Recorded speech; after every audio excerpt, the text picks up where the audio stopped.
जो article survey of India अच्छा पूरे मध्य प्रदेश के जितने भी मॉन्यूमेंट्स हैं आप उनके इंचार्ज हैं और आपकी देख रेख में सब होते हैं।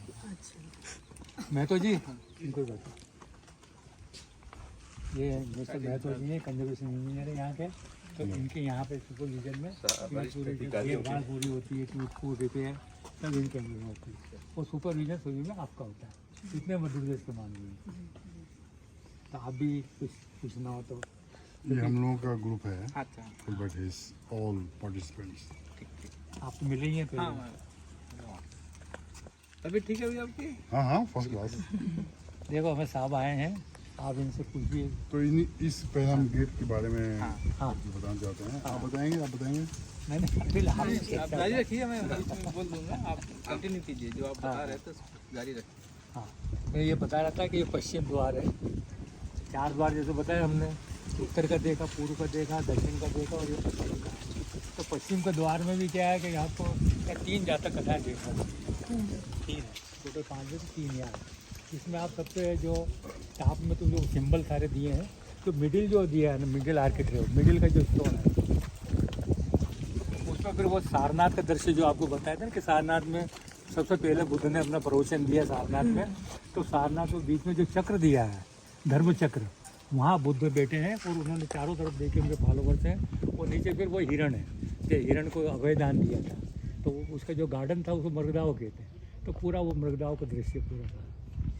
और नीचे जो है छद्दंत जातक है, इसकी कहानी तो आपको वहाँ बताएंगे। यहाँ तो सिर्फ वो पता है कि जो ये हिमालय की तराई में पूरा जो वट वृक्ष होते हैं, इनका जंगल था, उसमें 6 दांत वाले हाथी जो है, जो बोधिसत्व के रूप में थे, छद्दंत जातक, वो वहाँ रहते थे अपने पूरे परिवार के साथ। तो केवल अभी उनका पूरा परिवार बताया है, लेकिन इसकी जो कहानी वहाँ बताइए, आपको उधर बताएंगे जो वो है ना ऊपर चल के। और नीचे हाँ हाँ महाकपी जातक के लिए पास में है।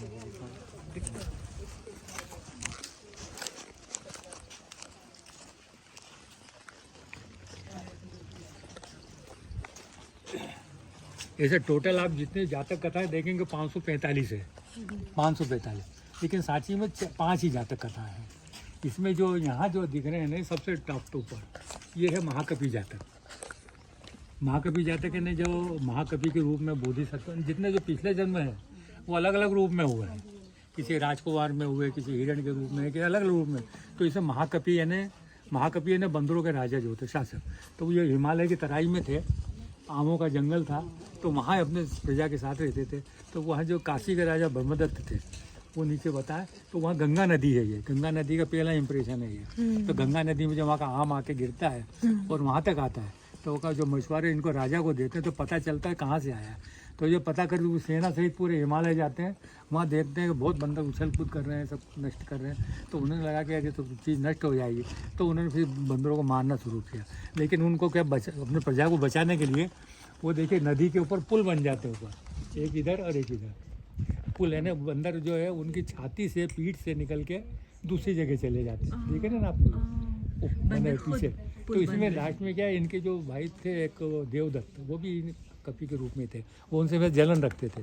तो इतने वो जंप तेज़ी से लगाते हैं जानबूझ के कि उनकी पीठ पे गिरते हैं, पीठ पे उनका कलेजा फट जाता है महाकपि का, तो वो पानी में गिर जाते हैं।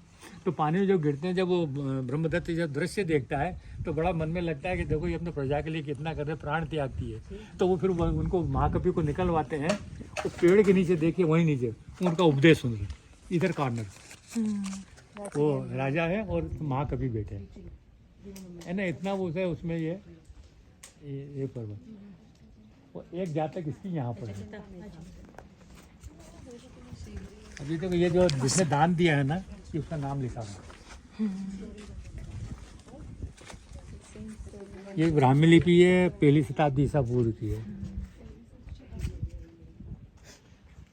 देखिए अ है, य है, ये च लिखा, चू है, ये ड स है, चोड़स है ना, चोड़ नाम की व्यक्ति है। इन्हें पिलर दान दिया है जो अये जोड़े तेवासी नो दान दिया है, ये पूरा दिया है। यहाँ पर जो है कि आप लोग श्रवण कुमार की तो पूरी कहानी याद ही है क्या, श्रवण कुमार की। वैसे यहाँ जातक में सोम जातक है, सोम जातक तो यहाँ सोम जातक जिसमें वही कहानी मैंने वही दी है जैसे राजा दशरथ की है जी। कि वो जो सोम जो है अपने पिता के लिए पानी लेने जाता है तो उसकी जो आवाज़ होती है तो समझे कि कोई जानवर की, तो वो शब्द से बाढ़ से राजा उसको बाण मार देता। देखिए इधर नीचे कॉर्नर पे एक राजा है और एक लड़का बच्चा है घड़ा लिए हुए नीचे जी पानी में गिरा हुआ है ना। और जब पता उसको जब जानकारी मिलती है ऐसी ऐसी बात है तो वो राजा खुद घड़ा लेके उनके माता पिता देखिए इधर है जी अन्य माता पिता उनके पास जाता है। अब वो उनकी जब ये कहानी सुनते हैं कि उनका बेटे का ऐसे ऐसे हो गया तो बड़ा दुखी होकर वो भी द्रवित हो जाते हैं। लेकिन इसमें बस ये सोम जातक में और श्रवण में यही कहा है कि अंत में कि वो इतने दयालु होते हैं वो, तो वो प्रार्थना करते हैं राजा भगवान से ईश्वर से कि मेरे कारण कैसे हो तो आप इनको जिंदा कर दीजिए। तो उनके माता पिता को इंद्र जो है शक्कर के रूप में तो उनको जिंदा कर देता। पर ये थोड़ा डिफरेंस इसके अंदर जातक में है। और नीचे ये भी ये नागराज है। ये क्या है कि नागों का संबंध बुद्ध से रहा है। नागराज मुशलिंद नाम होता है। जब ये तपस्या करते हैं तो इंद्र बहुत परेशान करता है, खूब पानी गिराता है, बरसात करता है, आंधी तूफान करता है।